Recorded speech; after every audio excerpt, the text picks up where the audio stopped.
A finales del siglo XVIII, algunas parroquias diocesanas alcanzaron desarrollos significativos en su población y economía. Florecieron en ellas grandes haciendas con notable producción para el mercado, de tal manera que algunas muy solventes optaron por pedir reivindicación política para segregarse a su ciudad matriz y contar con autoridades propias. Fue así como las parroquias de San Josep de Guasimal y Nuestra Señora del Rosario recibieron del rey de España sus títulos de muy nobles, valerosas y leales villas en 1792, posesionando sus propias justicias y capitulares en 1793. Los vecinos de las parroquias de San José y Nuestra Señora del Rosario envían a España los folios de su petición y proyecto para que el rey les concediera el favor de elevarlos a la calidad de muy nobles, valerosas y leales villas. El rey don Carlos IV recibió con simpatía la petición de sus nobles vasallos y ordenó se hicieran los estudios y averiguaciones de rigor al tiempo que les hizo notificar de los requisitos y derechos. Los entusiastas parroquianos se aplicaron de inmediato a tramitar y cumplir con lo prescrito, como reunir 800 pesos de buen oro para pagar derechos reales y enviar a España los respectivos soportes. Don Carlos IV procedió a liberar cédula real con los títulos de Villas de San José de Cúcuta y Villa del Rosario de Cúcuta, año de 1792. En dicho acto administrativo se ordenaba a la Real Audiencia de Santa Fe como al Cabildo de la ciudad de Pamplona viabilizaran la posesión de las justicias y gobierno de las nuevas villas.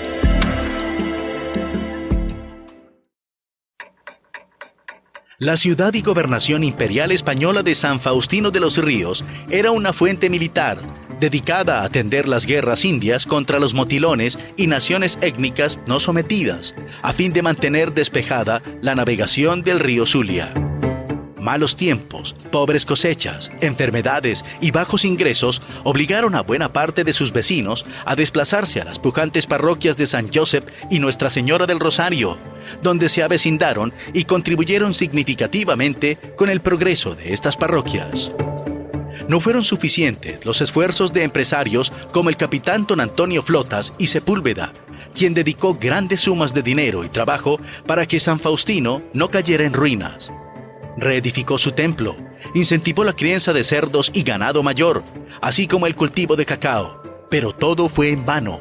San Faustino se vino abajo, y hasta su gobernador se desplazó y puso despacho en Villa del Rosario. Por la ruta de Santa Fe llega el título de muy nobles, valerosas y leales villas de San José de Cúcuta y el Rosario. Fueron notificados, en primer lugar, el Cabildo y los vecinos de Pamplona. Las diligencias de posesión y organización del gobierno de las nuevas villas fueron comisionadas a un joven abogado, don Antonio de Villamizar, con el título de teniente de corregidor de la ciudad de Pamplona, quien procedió a realizar las notificaciones y protocolizaciones de rigor. Los vecinos y el cabildo de la ciudad de Pamplona ofrecieron seria oposición a la instauración y posesión de los nuevos gobiernos, pues juzgaban que su ciudad se vendría a ruina al segregarse de sus dominios los nuevos entes territoriales. Don Juan Antonio de Villamizar notificó a los notables de las nuevas villas los términos de ley, sus obligaciones y tareas para la posesión de las justicias y capitulares que integraran sus gobiernos en nombre de su majestad.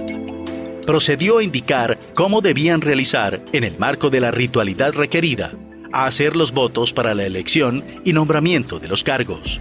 Nombrados los diferentes cargos y dignidades del cabildo, procedió el juez comisionado a tomar juramento a los posesionados, a la vista de los vecinos en la plaza, con lo cual hubo gran regocijo en el vecindario.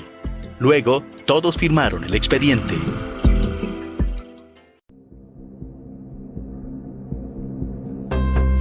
Una de las tareas del juez comisionado, además de posesionar los cabildos, fue la redacción de las ordenanzas de buen gobierno, bajo las cuales se regirían tanto las justicias y funcionarios como las cívitas que los instauraba, de donde la escuela de primeras letras era pieza fundamental en la constitución de las villas.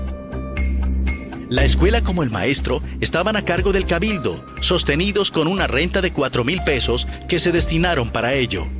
El maestro debía certificarse como virtuoso, en cuya elección se atenderá más a la conducta y vida contemplar del sujeto, que al estilo de su letra, pues para ello había moldes, pues entre sus tareas estaría la enseñanza del temor a Dios y el amor y su lealtad al soberano. Los niños debían ser conducidos a la primera misa todos los domingos bajo la debida solemnidad y decoro.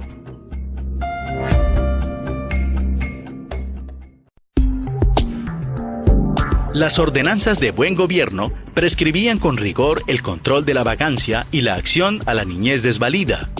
Si se encontraba un vago, se ponía en custodia para entregarlo de inmediato a un hacendado o estanciero que lo pusiera a trabajar, so pena de ser castigado e ir a prisión si se evadía. Se ordenó que en la villa no habría más de 8 guaraperías, quedando a cargo de las justicias aplicar todo el cuidado posible para conseguir que los fabricantes de este género, con sus manipulantes o venteros, sean de buena conducta, que no se expenda demasiado fuerte, ni se hagan con mezclas dañinas a la salud.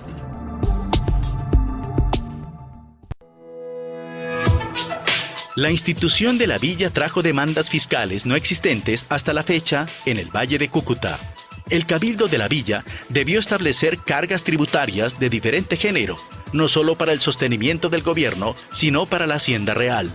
Entre los diferentes reglones que componían las rentas de propios o impuestos locales para el funcionamiento del cabildo, estaban los impuestos a las guaraperías, a los juegos de mesa, juegos de azar o de truco, así como los patios de bolos. El impuesto de degüello, cobrado sobre cada semoviente, ganado mayor y menor, que se sacrificara en matadero para las carnicerías, era recaudado con suma rigurosidad, pues de paso se hacía control sobre posibles eventos de abigeato, robo de ganado. Este impuesto aún hace parte de las rentas propias de algunos municipios. En tiempos coloniales era uso y costumbre de estas partes que los hacendados tuvieran, además de sus mansiones rurales muy autárquicas o autosuficientes, una casa en la plaza de la villa o ciudad. Allí pasaban temporadas cortas y tenían donde pernoctar cuando bajaban al pueblo. Algunas familias, los más solventes, enviaban sus hijos varones a cursar estudios superiores en los colegios mayores de Rosario o San Bartolomé en Santa Fe. Es el caso de los Omaña Rivadeneira, quienes enviaron a Francisco de Paula Santander y Omaña a realizar estudios de Derecho en San Bartolomé, aunque finalmente no se recibió por verse involucrado en las luchas independentistas a partir de 1813, con la toma del Valle de Cúcuta por Bolívar. Patio central del Colegio Mayor del Rosario en Santa Fe de Bogotá, a donde los señoritos de las élites locales solían cursar estudios superiores para recibirse de letrados, prevísteros o abogados. En las postrimerías del periodo colonial, la agroindustria del cacao cayó en desgracia. 2 eventos impactaron los entables de cacao. Una plaga o mancha amarilla empezó a dañar los frutos, al tiempo que sendas bandadas de aves migratorias redoblaron sus ataques contra los frutos. Las consecuencias no se hicieron esperar. Muchos cacaoteros sufrieron duros reveses en su economía. Debieron reconfigurar su vocacionalidad agrícola, sustituyendo cultivos de inmediato. De hecho, pareciera que los bendijo la providencia, porque en estos mismos años llegó el café a estas tierras. El café vino a sustituir el cacao como soporte de la economía regional.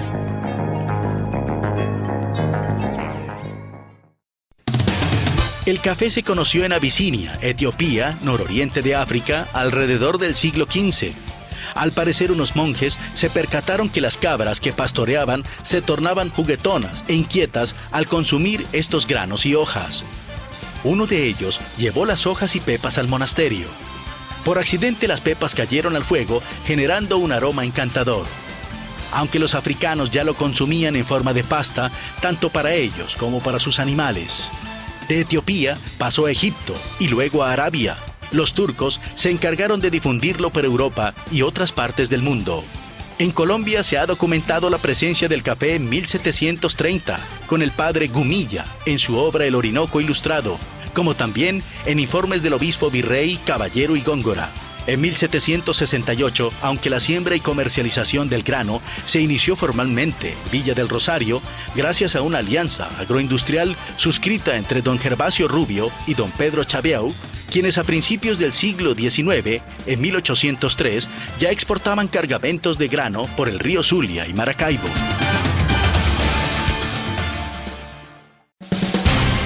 Con la caída del cacao, la diversificación de cultivos y la llegada del café, las haciendas y unidades productivas rurales se hicieron mixtas, optimizaron el uso del suelo y ampliaron la perspectiva de sus mercados. Algunos hacendados sostenían el beneficio de los cacaos en las vegas del río, criaban ganado en las llanuras y laderas, mientras roturaban nuevas tierras hacia las zonas montañosas para sembrar café. Además mantenían sus trapiches para la producción de mieles y panela, las huertas de pan coger y la cría de especies menores para el sustento diario. Eran unidades agroganaderas muy eficientes, exitosas, rentables y autosuficientes, además del poderoso tejido social que constituían, pues habitaban y laboraban en ellas todo tipo de castas y actores sociales de la época. El comercio de larga distancia, en especial el ejercido a la luz del privilegio de la Guipuzcoana, propició la llegada de inmigrantes de origen italiano, francés, corsos y sicilianos a los valles de Cúcuta, quienes hicieron significativas contribuciones al desarrollo de las recientes tituladas y posicionadas villas de San José de Cúcuta y Villa del Rosario. La Guipuzcoana era una empresa imperial que no solo se encargaba de comerciar y transportar mercancías y viajeros, también ejercía, en nombre del rey, control sobre la legalidad y el contrabando en los puertos y factorías. Vigilaba el comercio de los ingleses con las colonias españolas, el tráfico de esclavos y harinas del norte de América. Entre los extranjeros aceptados por el Imperio Español que se asentaron en los valles de Cúcuta y Táchira estaban los Berti, los Villafrade, los Fortul, los Chabeau, los Sumalave, entre otros, quienes se aplicaron en el comercio, la empresa productiva, las obras civiles y los negocios con el Estado. Algunos abrieron tiendas, fueron boticarios y ejercieron la medicina.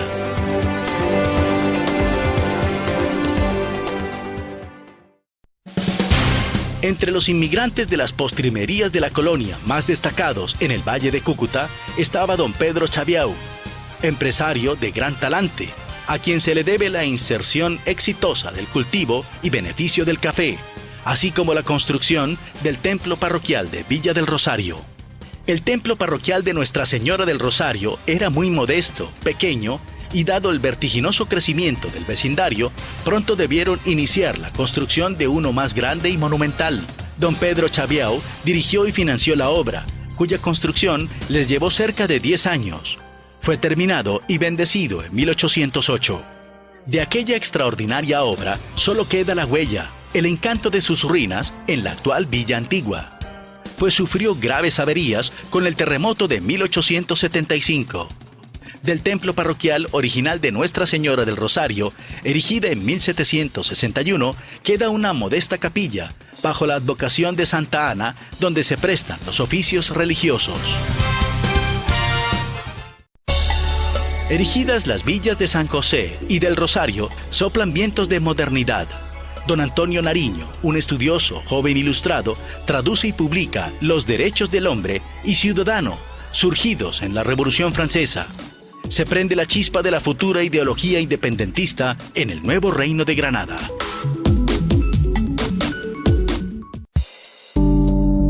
En 1808, Napoleón Bonaparte, emperador francés, invade España y secuestra a los reyes para ponerlos bajo custodia en la ciudad de Bayona.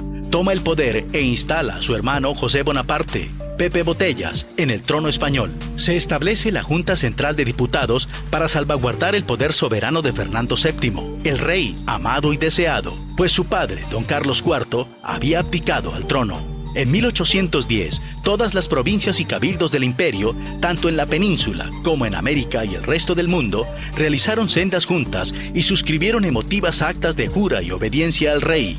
Juraron permanecer leales a su amado monarca, rechazar toda invasión extranjera del impío y déspota Napoleón, gobernar en su nombre y luchar por su legítima soberanía, religión y principios de integridad imperial. El pueblo entero apoyó con regocijo esa iniciativa. La historia ha malinterpretado este movimiento como gritos de independencia que no fueron tales. Pasada la euforia del movimiento jurista y las juras en favor del rey, de 1810, algunas ciudades y provincias decidieron proclamar independencia absoluta, como Mompox, Caracas y Cartagena. Otras decidieron jugársela por la corona y se mantuvieron leales a España, como Santa Marta, Maracaibo y San José de Cúcuta. Las plazas de San José y Villa del Rosario se mantuvieron como un bastión realista, aliados de Maracaibo y escindidos de Pamplona, quien había abrazado la causa independentista. Bolívar entra a San José y conquista la plaza en febrero 28 de 1813. Los realistas al mando del coronel español Rafael Correa abandonaron la villa, mientras Bolívar se hace con el poder local y lo entrega a los pamploneses. No sin antes tener serias dificultades con el general Manuel del Castillo y Rada, comandante de las tropas neogranadinas, por los fusilamientos, abuso de poder, continuos robos y confiscación de bienes a la población civil. Bolívar abandona la plaza de San José y continúa con su campaña hacia Venezuela. Deja a Francisco de Paula Santander con una pequeña tropa para defender lo conquistado. Los españoles retoman el Valle de Cúcuta, derrotan a Santander en Carrillo, asesinan a doña Mercedes Ábrego, acusándola de alta traición al rey por servir la causa patriota. Se produce la masacre de los Vados, protagonizada por las guerrillas españolas de Matute y las mismas tropas realistas de Bartolomé Lizón.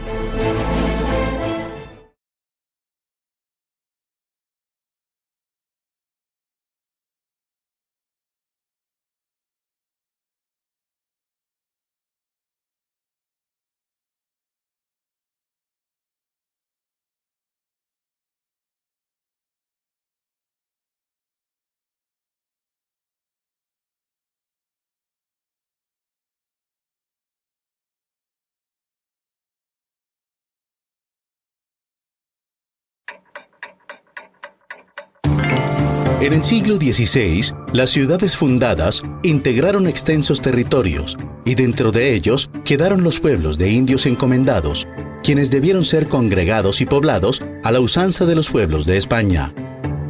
Los indios, en sus doctrinas y tierras de resguardo, constituyeron la llamada República de los Indios.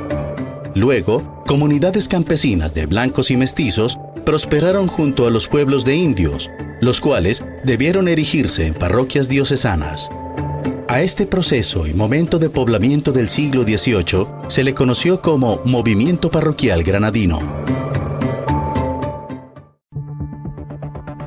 Grandes estancias y haciendas agroganaderas se desarrollaron en el Valle de Cúcuta desde la segunda mitad del siglo XVI. Prosperaron cañadulzales, trapiches, hatos de ganado bovino y equino, cría de mulas de exportación y plantaciones de cacao. La prosperidad de las unidades agrícolas y ganaderas del Valle de Cúcuta contaron con el soporte financiero de las cofradías y los conventos de Pamplona. La Hermandad de San Pedro, gremio que agrupaba a la élite pamplonesa más solvente, prestaba a los hacendados y terratenientes gruesas sumas de dinero, bajo la modalidad del censo, recursos que invertían en esclavos, bueyes y herramientas para sus unidades productivas. Los comerciantes también prosperaron y asumieron el rol de fuente financiera, prestando dinero, entregando mercancías fiadas a los productores o comprando sus cosechas adelantadas. El cacao y otros productos de la provincia eran reunidos por los comerciantes y enviados a lomo de mula hacia el embarcadero de Los Cachos, en el río Zulia, con destino a la ciudad de Maracaibo. De la ciudad de Maracaibo salían mercaderías europeas que eran traídas en embarcaciones de mediano calado hacia la culata del lago, entrando por el río Catatumbo, con destino a los embarcaderos del río Zulia. El embarcadero o puerto de Los Cachos, hoy Puerto Villamizar, contaba con unas bodegas donde se guardaban las mercaderías que traían los chapanes desde la culata del lago de Maracaibo. De los embarcaderos del río Zulia se recogían las mercancías en mulas para las plazas de San Faustino, San Cristóbal y Pamplona, así como para el creciente y próspero vecindario del Valle de Cúcuta. Para la tercera década del siglo XVIII, los vecinos blancos y mestizos del Valle de Cúcuta ostentaban la condición de agregados al pueblo de indios, aunque integraban un feligresado muy próspero. Producían excelentes cacaos de exportación, comerciaban con diferentes plazas, al tiempo que su población aumentaba, demandando una inmediata reivindicación política y un asentamiento urbanístico propio. Primero se pedía la mano de la novia. Luego, los padres acordaban la dote y las arras. El pretendiente entregaba las arras a la novia. Las familias más notables forjaban alianzas y unían fortunas por vía de casamientos, al tiempo que ostentaban costosos trajes de finas telas importadas, en especial para engalanar a la novia. Pasados los días, el día de la boda, la novia era entregada en el altar. Un sacerdote presencia el casamiento, quien al pronunciar las palabras "puedes besar a la novia", les declara marido y mujer.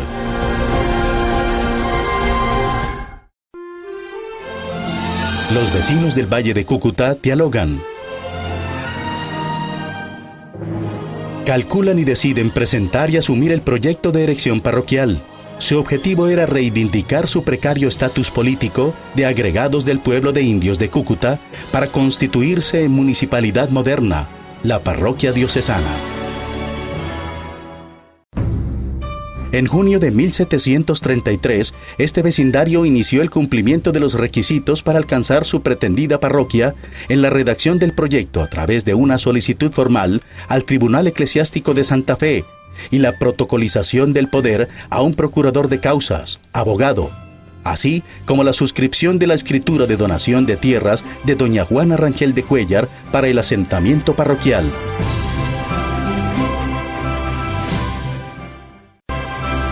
Para la consecución de la aprobación del proyecto parroquial por parte del arzobispado, como la titulación por parte del vicepatrono real, los vecinos del Valle de Cúcuta debieron no solo suscribir sendas escrituras hipotecarias, obligándose a construir el templo parroquial y la casa cural, sino a garantizar la congrue sustentación del cura. Fue un proyecto comunitario mancomunado, en el que todos aportaron según sus posibilidades, desde unos bejucos y su trabajo el menos, hasta unos 40 pesos en buen oro y el trabajo de sus esclavos el más pudiente. Padrón de vecinos. Félix de Trujillo Salvago, su mujer, hijos y esclavos. Juan Miguel Avendaño, su mujer, hijos y esclavos. Juan de Ara Jovel, su mujer, hijos y esclavos. Juan Francisco de Lara, su mujer, hijos y esclavos. Doña Isabel de Leiva, sus agregados y esclavos. Joseph Ramírez, su mujer, hijos y esclavos. Doña Juana Rangel de Cuéllar, sus agregados y esclavos. Joseph de Figueroa, su mujer, hijos y esclavos. Juan Jacinto de Colmenares, su mujer, hijos y esclavos. Francisco Rangel, su mujer, hijos y esclavos. Javier de Ábrego, su mujer, hijos y esclavos. Martín Sumalave, su mujer, hijos y esclavos. Vicente de Soto, su mujer, hijos y esclavos. Juan Francisco Díaz de Mendoza, su mujer, hijos y esclavos. Manuel Ramírez de Arellano, su mujer, hijos y esclavos. Tomás Joseph Rodríguez de la Rocha, su mujer, hijos y esclavos. Enrique de Acevedo, su mujer, hijos y esclavos. Nicolás de la Cruz, su mujer, hijos y esclavos. Joseph de Achín Trujillo, su mujer, hijos y esclavos. Luis de Araque, su mujer, hijos y esclavos. Doña Bernarda de Leiva, sus agregados y esclavos. Matías de Ariza, su mujer, hijos y esclavos. Juan Casimiro Arias, su mujer, hijos y esclavos. Narciso de Araque, su mujer, hijos y esclavos. Juan Esteban Berbesí, Arruego, su mujer, hijos y esclavos. Bartolomé Ontiveros, Arruego, su mujer, hijos y esclavos. Francisco Carrillo, Arruego, su mujer, hijos y esclavos. Tomás Guerrero Zambrano, su mujer, hijos y esclavos. Juan Arias, Arruego, su mujer, hijos y esclavos. Andrés Rangel, Arruego, su mujer, hijos y esclavos. Dionisio de Tarazona, Arruego, su mujer, hijos y esclavos. Miguel Fuentes, a ruego, su mujer, hijos y esclavos. Joseph Rivera, a ruego, su mujer, hijos y esclavos. Joseph García, a ruego, su mujer, hijos y esclavos. Luisa de Orozco, a ruego, hijos y esclavos. Nicolás Rangel, su mujer, hijos y esclavos. Ignacio Rivera, su mujer, hijos y esclavos. Gaspar Zambrano, su mujer, hijos y esclavos. Juan de Orozco, su mujer, hijos y esclavos. María Rivera, a ruego, sus agregados y esclavos. Los proponentes de la nueva parroquia debían obtener certificación de beneplácito de los curatos circundantes. Dieron concepto favorable los curas de Salazar, San Faustino y San Cristóbal. Un procurador de causas presentaba el expediente ante el provisor general de arzobispado, quien entraba a estudiar el proyecto, su sustentación y el lleno de requisitos. Si el provisor general emitía concepto favorable, el expediente pasaba al despacho del vicario general, quien lo discutía con el señor arzobispo.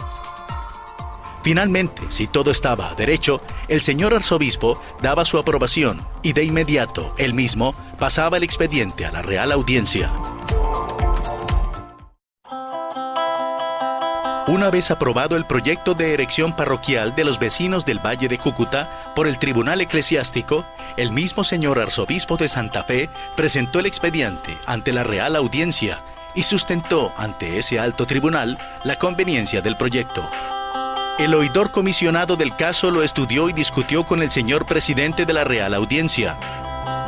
El presidente de la Real Audiencia, don Rafael de Eslava, promulgó el título de erección parroquial de San Josep de Guasimal el 20 de noviembre de 1734, fecha del natalicio de esta ciudad. Los vecinos del Valle de Cúcuta recibieron el preciado título a través de su apoderado, el procurador de causas, que les llevó el exitoso caso. El asentamiento parroquial debía contar con el templo bien ornamentado, con su atrio, la casa cural, su plaza y calles. La panadería y bizcochería era un negocio industrial infaltable, dada la alta demanda de pan y amasijos en la dieta de los parroquianos. La plaza central servía de escenario para el mercado comunitario, pues además de tiendas y pulperías, el domingo era día de mercado. En la plaza central de la parroquia se solía construir una pila para el agua de consumo humano, la cual llegaba por una toma desde el río. Ese era el acueducto de aquella época. Las tiendas de pulpería eran establecimientos comerciales muy surtidos o integrales, pues ofrecían desde comestibles hasta herramientas, telas y vinos importados. La barbería era un establecimiento muy apreciado como indispensable. El barbero no solo cortaba el cabello y afeitaba a los señores, sino que solía practicar sangrados y amputaciones de ser necesario. Las casas de habitación en el asentamiento parroquial se fueron haciendo amplias y muy cómodas, algunas de 2 pisos. Solían contar con 1 o más árboles frondosos bajo los cuales sombreaban y tomaban las medias tardes.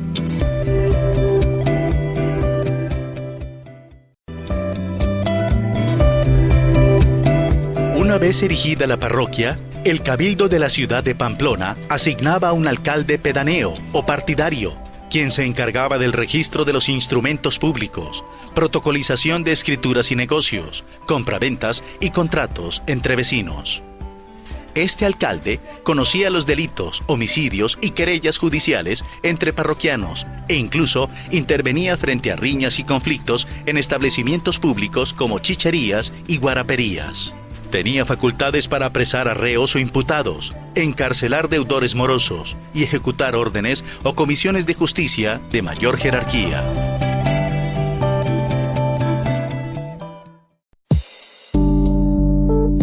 Las parroquias comportaron una alta utilidad pública, pues además de contar con un alcalde pedáneo o partidario, en la plaza y atrio del templo se realizaban los encuentros, negocios e intercambios que impulsaban la sociabilidad de la municipalidad parroquial.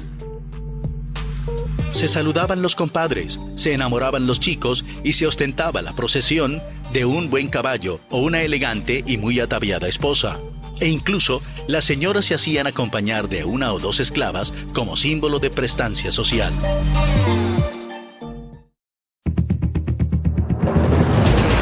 Como la erección parroquial exigía consagrar el nuevo curato y feligresado a una advocación religiosa en especial, se generaba la celebración anual de las fiestas patronales de la parroquia. Para el caso de los vecinos del Valle de Cúcuta, su santo patrón fue el patriarca señor San Josep.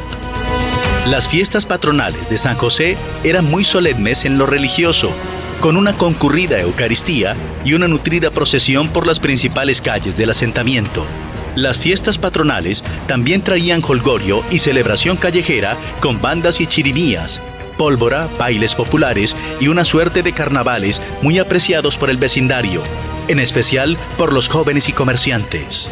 En estas fiestas no podían faltar los toros, dado el origen español de los parroquianos, para lo cual se hacía una corraleja en la misma plaza, donde se lidiaban un par de bravos novillos por un torero experto, o simplemente eran toreados por intrépidos y alicorados feligreses. La más de las veces eran indios o mestizos a quienes se les ofrecía vino o aguardiente para animarlos a entrar al ruedo con el toro bravo, donde solían recibir fuertes cornadas al tiempo que se deleitaba a la concurrencia.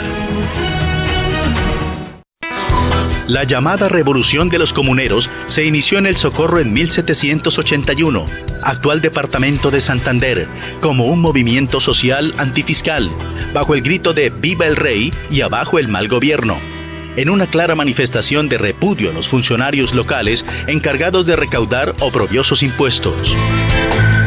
Los comuneros vinieron a la ciudad de Pamplona, donde fueron recibidos y apoyados por los pamploneses, quienes quisieron llevar el movimiento hasta las ciudades y villas del extremo oriental del Nuevo Reino y la gobernación de Venezuela.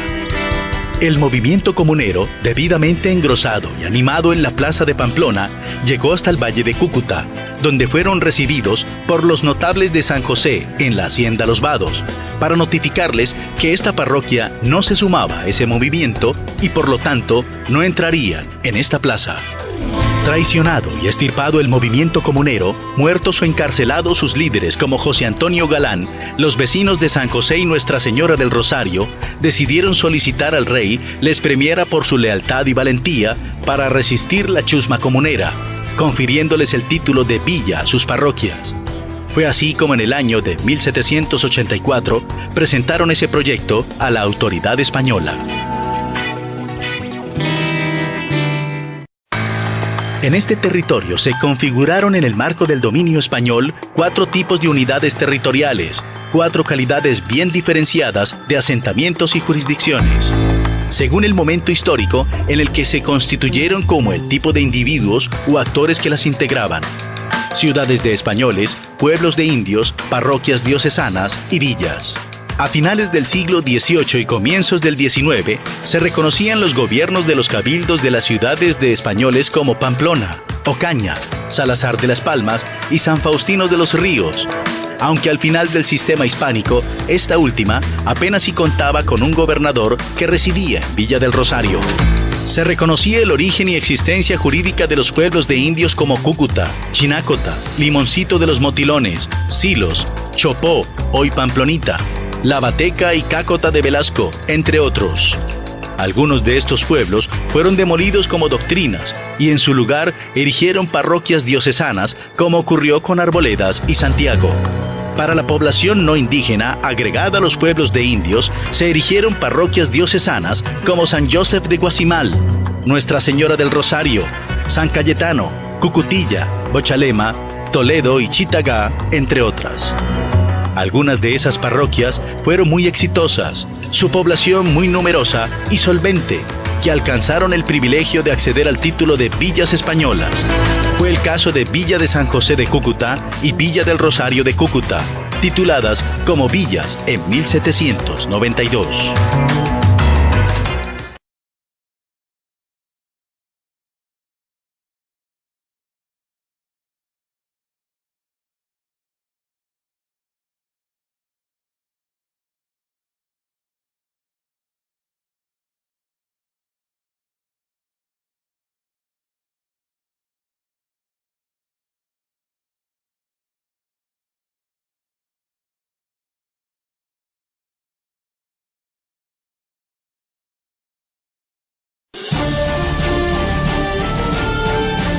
La Gran Colombia, El sueño de Bolívar, la Primera República, la obra inconclusa a partir de la expulsión de la autoridad española.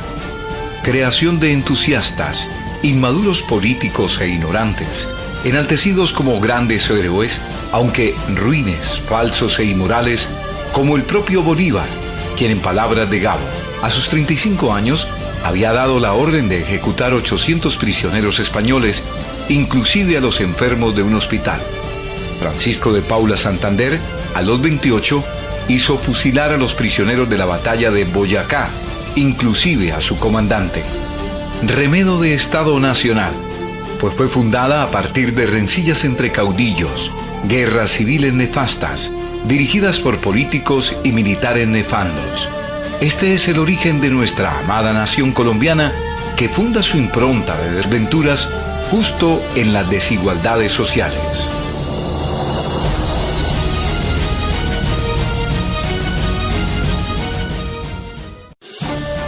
La independencia política de la Nueva Granada se materializa con la batalla de Boyacá, el 7 de agosto de 1819, con lo cual se produce el extrañamiento o salida de las autoridades españolas y la toma definitiva del poder por los republicanos.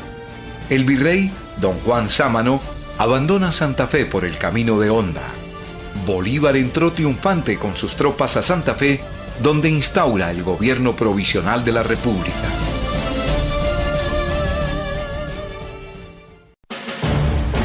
Villa del Rosario de Cúcuta fue elegida como sede del Congreso Constituyente, que se convocó para formular la fundación constitucional de la nación colombiana, la Gran Colombia. Las sesiones se verificaron en el Templo Mayor de la villa. Francisco de Paula Santander, Simón Bolívar y don Antonio Nariño, los protagonistas centrales del magnánimo encuentro. En el presbiterio del templo se dieron las discusiones más trascendentales sobre los destinos de la naciente república, y allí mismo se suscribió el texto constitucional que fundó la Gran Colombia. Bajo el exuberante e icónico árbol de tamarindo los constituyentes departían, no solo el necesario solaz u ocio creativo consecuente a las intensas deliberaciones, sino en torno a las más diversas y enconadas tesis de la ciencia política moderna.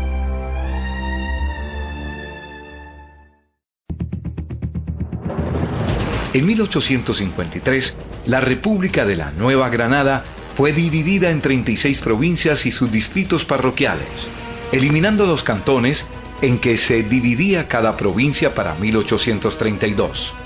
El actual territorio del norte de Santander estaba compuesto por las provincias de Pamplona, Ocaña y Santander.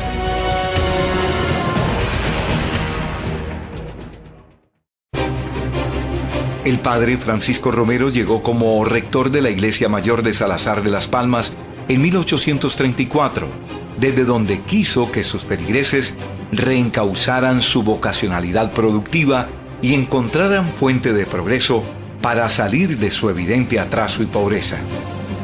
Desde el púlpito predicaba las virtudes del trabajo, el emprendimiento y el ajuste a los tiempos modernos que se avecinaban en el mundo con el comercio y la revolución industrial de las potencias extranjeras.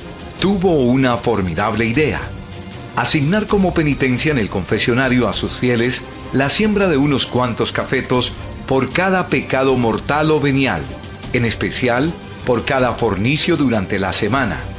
Pronto los campos, cañadas y montañas, otrora incultas, se vieron entabladas de sendos y productivos cafetales.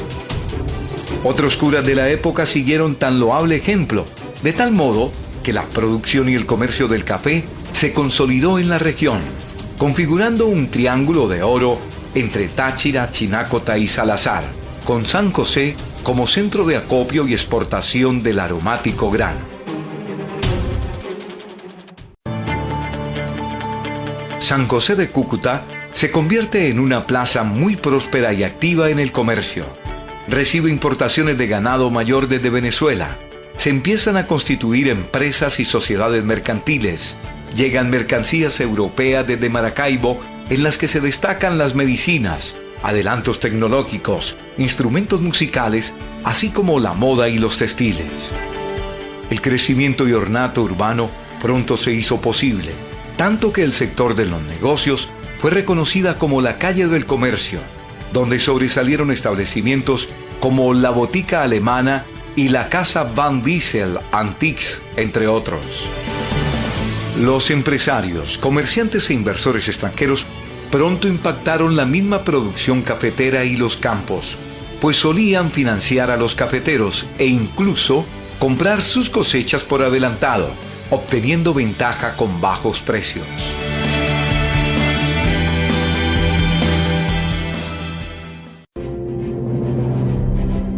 Mercaderes de diferente origen visitaban las plazas de San José y el Rosario, trayendo mercadería de cacharrería, quincallería, perfumes, espejos, libros, fantasía, peines, entre otros objetos para el hogar y el tocador.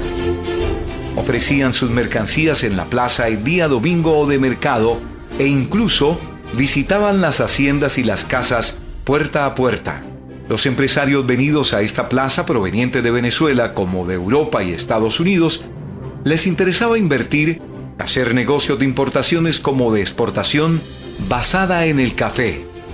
Realizaban negocios con el gobierno en la realización de obras civiles o en la realización de los recaudos de hacienda pública. Los empresarios extranjeros que se asentaban en esta plaza como comerciantes abrían sus negocios, creaban una factoría de su casa matriz en Europa o se asociaban como comerciantes locales.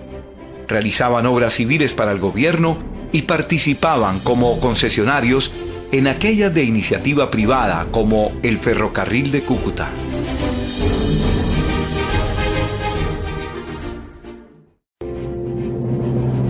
Entre los empresarios extranjeros asentados en Cúcuta estaba don Andrés Berti Tancredi, súbdito italiano. Llegó a San José en 1840, donde estableció una exitosa empresa con una nutrida línea de negocios. Don Andrés Berti, como gerente de Berti Hermanos y Compañía, inició con la comercialización y exportación de sombreros de jipijapa, hechos en Nakuma, hacia Centroamérica y el Caribe.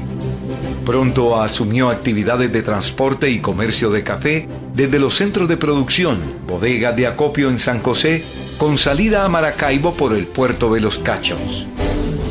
En la calle del comercio estableció sus bodegas, tienda de pulpería, así como sus oficinas y administración financiera de su compañía. Otro frente de negocios fue la importación de ganado mayor desde Venezuela y su comercialización desde esta plaza. Fueron los Berti muy solventes en materia de finanzas, conferían créditos hipotecarios de alto valor al tiempo que realizaban sendos negocios con el Estado.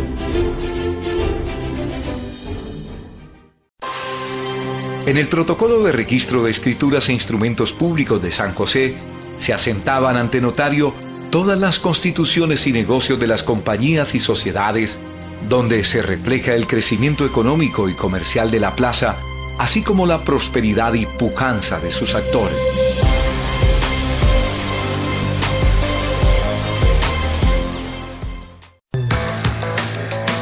Por el Valle de Cúcuta, por San José, su principal centro urbano y comercial del siglo XIX, pasaron numerosos viajeros, entre ellos don Manuel Ancísar, secretario de Comisión Coreográfica del coronel Agustín Codazzi.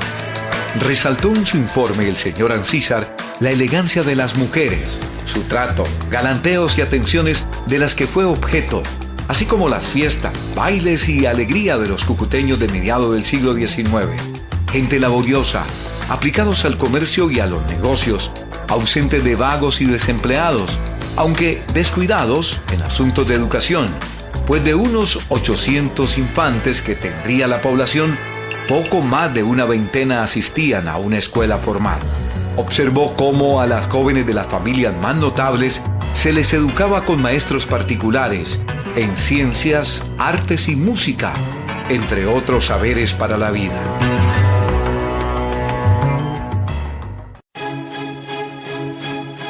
El coronel Agustín Codazzi, ingeniero geógrafo francés, reclutado por el gobierno de Tomás Cipriano de Mosquera en 1851 para realizar los estudios geográficos y del potencial humano y de recursos naturales del país. Estudió con lujo de detalle la geografía nacional, presentando cuadros estadísticos rigurosos sobre la población, aspectos meteorológicos, recursos naturales y actividades económicas, además de extraordinarias descripciones orográficas e hidrográficas de cada provincia.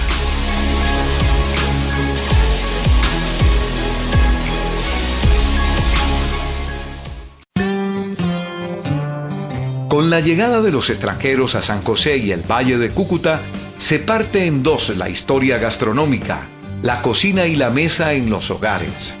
Los cucuteños conocen los espaguetis y aprenden a usar cubiertos en la mesa.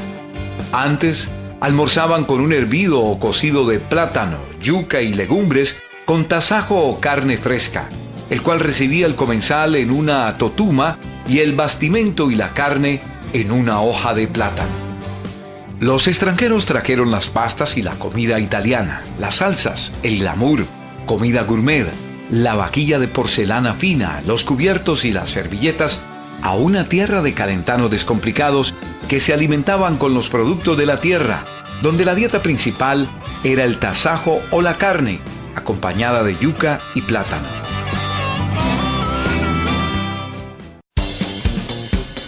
A partir de los trabajos de Codazzi en esta provincia, entre los cuales se encuentra el trazo de un camino carretero sobre el antiguo camino de San José a San Buenaventura, Puerto Villamizar. El proyecto fue ejecutado por una empresa particular con grandes costos y tropiezos, dado lo agreste del terreno, pero la obra resultó muy benéfica para el creciente comercio de café hacia las bodegas del puerto de Los Cachos. La duración del camino carretero fue muy efímera, poco más de 10 años, pero su indispensabilidad y valor como infraestructura vial fue tal que sobre su banca se trazó e instaló buena parte del tendido del ferrocarril de Cúcuta. Las bodegas del puerto de Los Cachos eran administradas por concesionarios que contrataban con el Estado su administración y recaudos fiscales.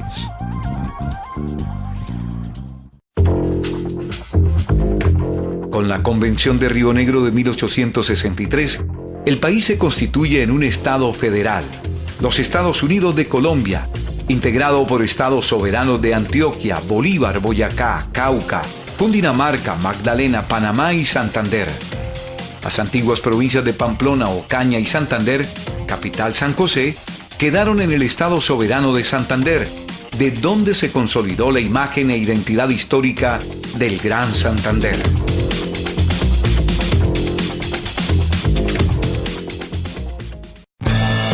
El pujante desarrollo comercial de San José de Cúcuta pulsó la modernización financiera, no solo con la pujante participación de las casas de comercio de capitales foráneos, sino con la fundación de la banca. La élite económica funda el Banco de Pamplona, con sucursal en San José. Con sentido más social, se fundó también la Caja Social de Ahorros, cuya labor era impulsar el ahorro personal y familiar, así como financiar pequeños y medianos productores. En esta plaza de San José de Cúcuta, decimonónica, cosmopolita y universal por excelencia, circularon divisas del mundo como el marco alemán, la lira italiana, la libra esterlina inglesa, el franco francés y el dólar estadounidense, sin desconocer la doble numismática de todos los tiempos con la moneda venezolana.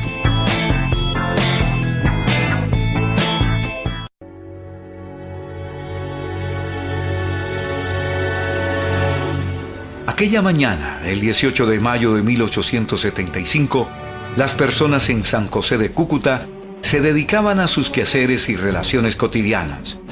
Nadie se percató de señal alguna que les indicara la tragedia, pues muchos vieron cómo las aves volaban erráticas, como abandonando presurosas el valle. Sin embargo, pasados unos minutos de las 11, la tierra rugió, las casas se desplomaron, la gente corre despavorida, quienes lo lograron, y en minutos una infernal polvareda poco a poco se fue disipando, dejó ver la magnitud del desastre.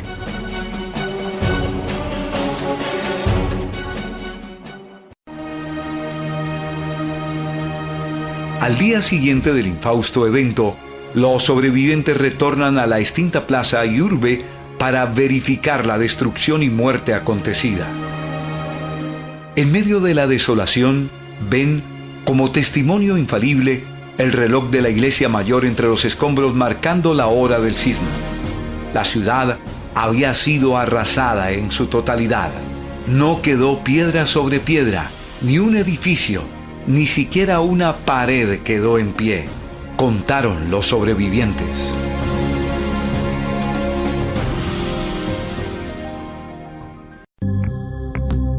Es posible que el terremoto de Cúcuta, más que una tragedia, haya sido utilizado por su gente como una oportunidad para relanzar la ciudad. Los negocios continuaron y la reconstrucción, dirigida bajo plano de Francisco de Paula Andrade, configuró el centro de una urbe moderna, con algunas piezas arquitectónicas de alto valor, como la actual Biblioteca Pública Julio Pérez Ferrero, o la llamada Quinta Teresa, o la misma cúpula chata de la Gobernación de Norte de Santander.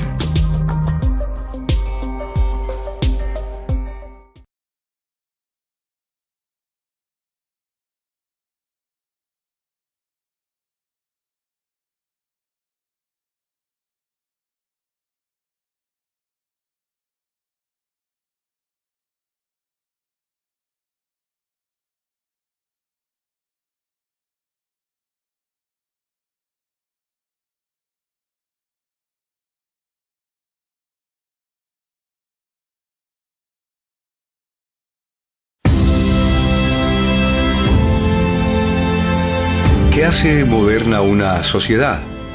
¿Sobre qué descansa el desarrollo de un pueblo, de una ciudad, de una nación? Justo sobre la racionalidad de lo público, que asista a sus gobernantes como de su gente para construir sociedad. La ciudad de Cúcuta fue destruida por un violento terremoto en 1875, tragedia que fue convertida por una generación pujante en oportunidad. Pues no solo reconstruyeron su asentamiento humano, sino que la proyectaron como una urbe moderna. Construyeron el ferrocarril de Cúcuta y su tranvía, al tiempo que impulsaron su comercio y su industria. Con el ferrocarril se trazó la impronta que configuraría la ciudad de San José de Cúcuta de finales del siglo XIX y su tránsito al siglo XX.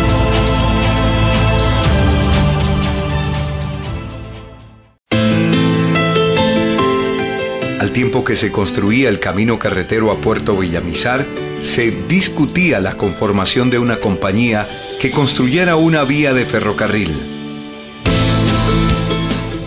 El 10 de febrero de 1876 se presentaron las bases para la formación de la compañía, cuyo objeto era la construcción de un ferrocarril entre San José y Puerto Villamizar, el cual sería construido sobre el camino carretero ya en pleno funcionamiento.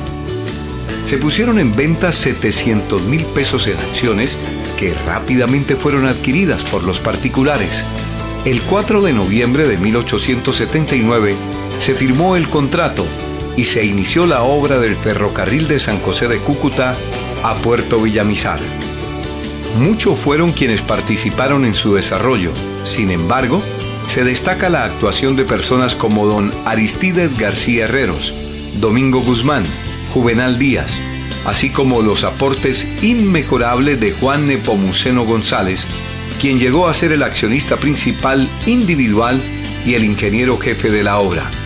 La protocolización formal de constitución de la Compañía del Ferrocarril de Cúcuta se hizo mediante la escritura pública número 23 de la Notaría Primera de Cúcuta el 12 de enero de 1878.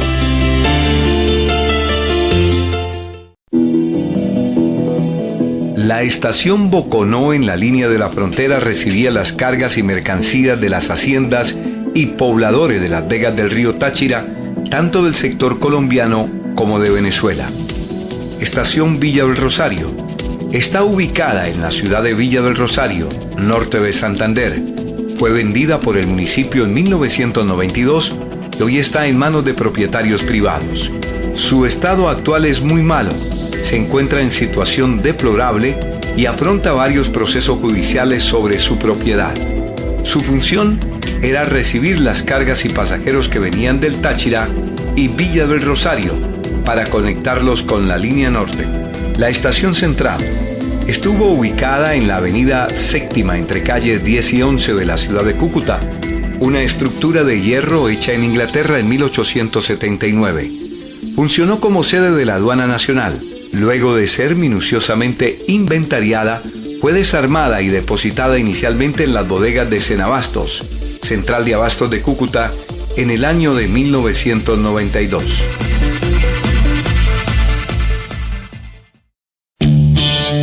Las estaciones del ferrocarril de Cúcuta fueron importantes obras arquitectónicas en su época y albergaron en sus andenes mercancías, personas y comercio en general. Lamentablemente, hoy no es posible admirarlas como en otros tiempos por el descuido y el abandono en que se encuentran la mayoría de ellas. Todas hacen parte del conjunto del orden nacional de los pasajeros del ferrocarril en la categoría de monumento nacional.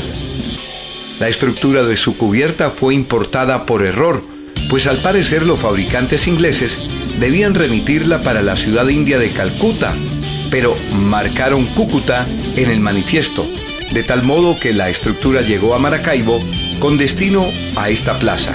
Se instaló en la estación central del ferrocarril de Cúcuta hasta que el gobierno municipal decidió desarmarla para dar paso al actual edificio, el OITI. Actualmente se encuentra en total abandono en el pórtico, en los talleres de las empresas municipales. En la estación central se llevaban a cabo los principales trabajos de reparación y mantenimiento de las locomotoras y equipos del ferrocarril. Tenían asiento allí las oficinas de la compañía y la jefatura de personal de maquinistas y obreros. Desde la estación central se controlaban los itinerarios, los negocios de transporte y los despachos especiales que con frecuencia se demandaban. Se inauguró en 1927. Está ubicada en el municipio de Bochalema, norte de Santander, en el kilómetro 37 de la línea sur. Ha albergado escolares, desplazados y militares. Sus propietarios son el municipio de Bochalema y Ferrovías. Su estado de conservación es bueno. La estación sur, localizada en la avenida Primera, frente al puente de San Rafael, definía la salida y destino de la línea sur. Recibía la carga y pasajeros del sector de Toldederos, Los Patios y Los Colorados. La estación central también administraba las líneas, despachos e itinerarios del tranvía. La estación de Puerto Santander está ubicada en el municipio de Puerto Santander. Hace parte del conjunto del orden nacional de los pasajeros del ferrocarril, en la categoría de monumento nacional.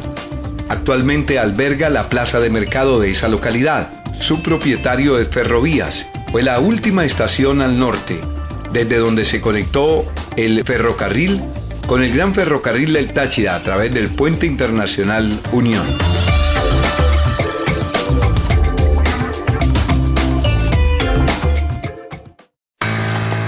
El Puente Internacional Unión, construido por el ingeniero Eduardo Gaitán e inaugurado el 4 de julio de 1926, fue puesto en funcionamiento a la luz de un convenio de uso de infraestructura vial entre las dos compañías, en virtud del cual locomotoras del FC bajaban hasta la localidad de Encontrados en Venezuela, al tiempo que máquinas del GFT podían venir incluso hasta la estación de la frontera en Villa del Rosario.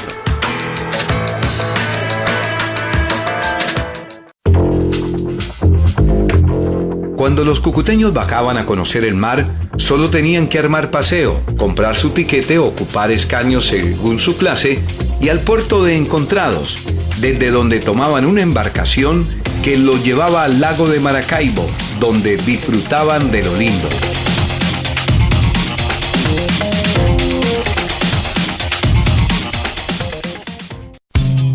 La ciudad de San José de Cúcuta implementó un servicio de transporte urbano de pasajeros alternativo, el tranvía. En 1880 fue contratado el señor Elías Lucán Ruiz para construir la ruta entre la estación Cúcuta del ferrocarril, hoy terminal de transportes, y el edificio de Aduana Nacional, parada obligatoria y estación del ferrocarril donde se pagaban los impuestos sobre la carga. Este tranvía tenía 8.7 kilómetros de longitud y funcionó con varias estaciones. Partía desde la estación Cúcuta hacia la estación Rosetal. Luego seguían la estación de la Aduana Nacional, la estación Sur o el puente San Rafael. Y para finalizar el recorrido, la estación Puente Espuma, actual Cementerio Central. Las locomotoras que operaban el tranvía se llamaban la Pamplonita, la Tachirlore, la Floresta, la Torbes, la Tonchalá y la Grita. El 1 de noviembre de 1941, el tranvía dejó de funcionar. Vinieron el asfalto para las calles y la apuesta por los carros no se hizo esperar.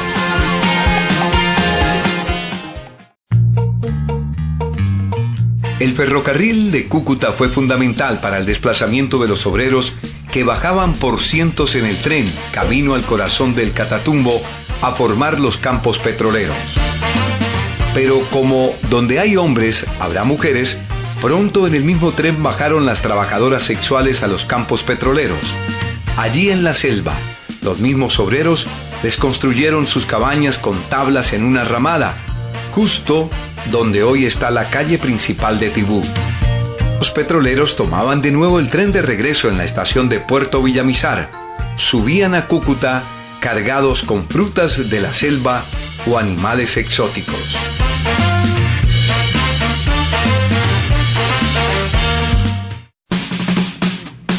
En Cúcuta los petroleros eran recibidos por sus espositas e hijos al bajarse del tren, para compartir con ellos en familia, disfrutando de las comodidades y vida hogareña en la ciudad. Con el tiempo se generó una impronta social y cultural bien reconocida. Petrolero que se respetara solía tener 2 y hasta 3 hogares, la principal en Cúcuta, para quien la empresa petrolera les había construido un barrio residencial, y su segunda en Tibú. Así nacieron los barrios Colpet y Zagot en Cúcuta, como nació Tibú en el Catatumbo.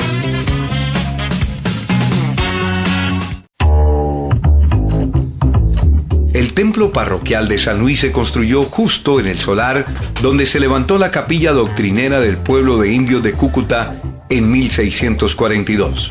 El pueblo de Cúcuta subsistió hasta la ley de igualación del vicepresidente Santander de 1822, que convirtió en distritos parroquiales tanto los pueblos de doctrina como las parroquias y villas coloniales. En 1870 el pueblo de Cúcuta fue definido como aldea y en 1879 fue eliminada la aldea del pueblo de Cúcuta para institucionalizarlo, 1879, como corregimiento. En 1887 el pueblo de Cúcuta fue anexado a Villa del Rosario y las tierras de la isla a San José, y en 1888 fue erigido de nuevo Cúcuta en distrito municipal. En 1898 el párroco expone a sus feligreses que ha conseguido la ordenanza número 30 de ese año, mediante la cual el distrito de Cúcuta, antiguo pueblo del mismo nombre, se le asignó el nombre de San Luis de Cúcuta. El departamento norte de Santander fue creado en 1910 y en 1913 su asamblea departamental promulgó la ordenanza número 65 del 25 de abril, suprimiendo el municipio de San Luis de Cúcuta, anexando su territorio al municipio de San José de Cúcuta. La Guerra de los 1000 días, 1899-1902, fue una cruenta confrontación entre el Partido Liberal Colombiano y el gobierno en manos del Partido Nacionalista y luego del Partido Conservador. Liberales radicales y conservadores históricos protagonizaron matanzas brutales y empobrecieron el país al extremo, al tiempo que la nación perdió en territorio y pueblo de Panamá, entre otras nefastas consecuencias. Las batallas de Palo Negro, ganada por los conservadores en cercanías de Bucaramanga, y la de Peralonso, con triunfo de los liberales al mando del general Rafael Uribe Uribe en el puente de la Laja, se consideran las confrontaciones más notables. San José de Cúcuta era un bastión liberal, estratégico para los alzados por el apoyo que recibían de Venezuela. Después de Palo Negro, el gobierno conservador ordenó tomar esa plaza con todos sus recursos, a lo cual respondieron los liberales con una enconada defensa, basada en fuertes trincheras en torno a la plaza. El asedio terminó el 15 de julio de 1900 con grandes pérdidas humanas para los dos bandos. El Departamento Norte de Santander fue creado con la Ley 25 del 14 de julio de 1910, formulada a partir del ordenamiento territorial de 1908 del general Rafael Reyes. También como resultado de las intrigas y el pulso político entre los generales Ramón González Valencia, caudillo conservador en el poder, con fuerte influencia en los pueblos de la provincia de Pamplona, y Solón Wilches, jefe político liberal de las provincias de Soto y García Rovira. De hecho, estos dos caudillos discutieron y trazaron los linderos del norte de Santander como nuevo departamento segregado del Gran Santander, dejando incoherencias mayúsculas como conflictos limítrofes insolubles aún entre las dos unidades territoriales. Fue tan mal concebido y mal trazado este departamento que pueblos como Cáchira y La Esperanza están totalmente de espaldas a norte de Santander y más bien vinculados con Bucaramanga y San Alberto en el Cesar. ¿Y qué decir de pueblos como Río de Oro y González, históricamente vinculados a la provincia de Ocaña, pertenecientes en 1808 al departamento de Cúcuta? Fueron puestos en jurisdicción del Cesar a más de 7 horas de su capital, Valledupar.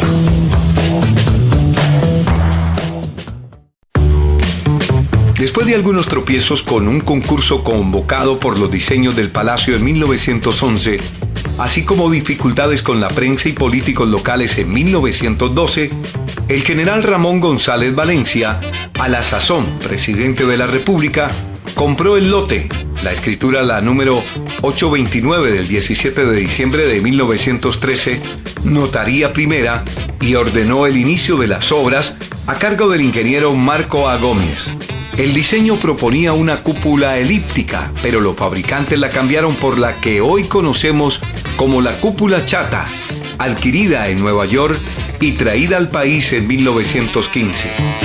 La obra básica se concluyó en 1916, aunque aún faltaban pisos y ornamentación. Las instalaciones sanitarias se hicieron hasta 1919, cuando ya habían sido ocupadas algunas oficinas, entre ellas la Biblioteca Batalla de Boyacá, creada en homenaje a los primeros 100 años de la independencia absoluta de Colombia. Solo hasta el gobierno de Ramón Pérez Hernández, 1927-1930, se terminaron las instalaciones hídricas y ornamentación total del palacio. De ahí hasta el voraz incendio de 1989, que demandó una completa restauración. Las aguas de la Madre Vieja del río Pamplona que formaba la isla, la cual hacía parte de las tierras del resguardo indígena, de donde los agricultores de la margen izquierda del río sacaban el agua para riego de sus sementeras.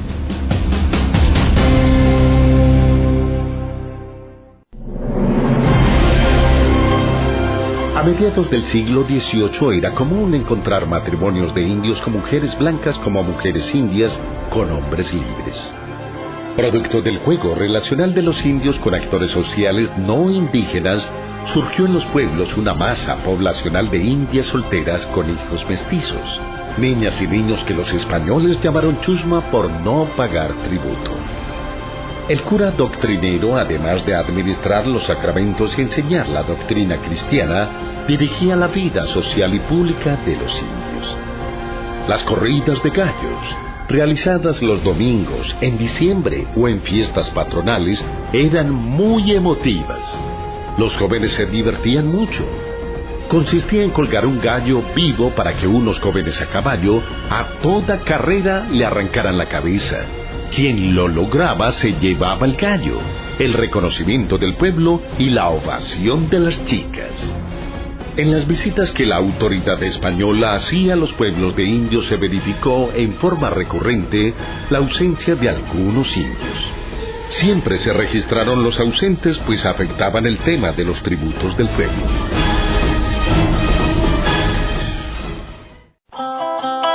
La instauración e implementación de la República de los Indios, instituida a partir de las leyes nuevas de 1542, realizó el proyecto del padre Las Casas al lograr que se congregaran y agregaran pueblos de indios, poblados en asentamientos autónomos con sus autoridades étnicas tradicionales. Cada una de las ciudades españolas como Pamplona, Salazar de las Palmas y San Faustino de los Ríos debieron favorecer y reconocer la institucionalidad de los pueblos y doctrinas de naturales con sus respectivas tierras de resguardo. En la gobernación de San Faustino de los Ríos se pobló a finales del siglo XVIII una reducción de indios de guerra con el nombre de Limoncito de los Motilones. En la jurisdicción de Pamplona se poblaron y agregaron los pueblos de Bucaramanga, Cacota de Suratá, Silos, Huaca, Carcassí, Servitá, La Bateca, Cacota de Velasco, Chopo, Arboleda, Chinácota y el pueblo de indios de Cúcuta.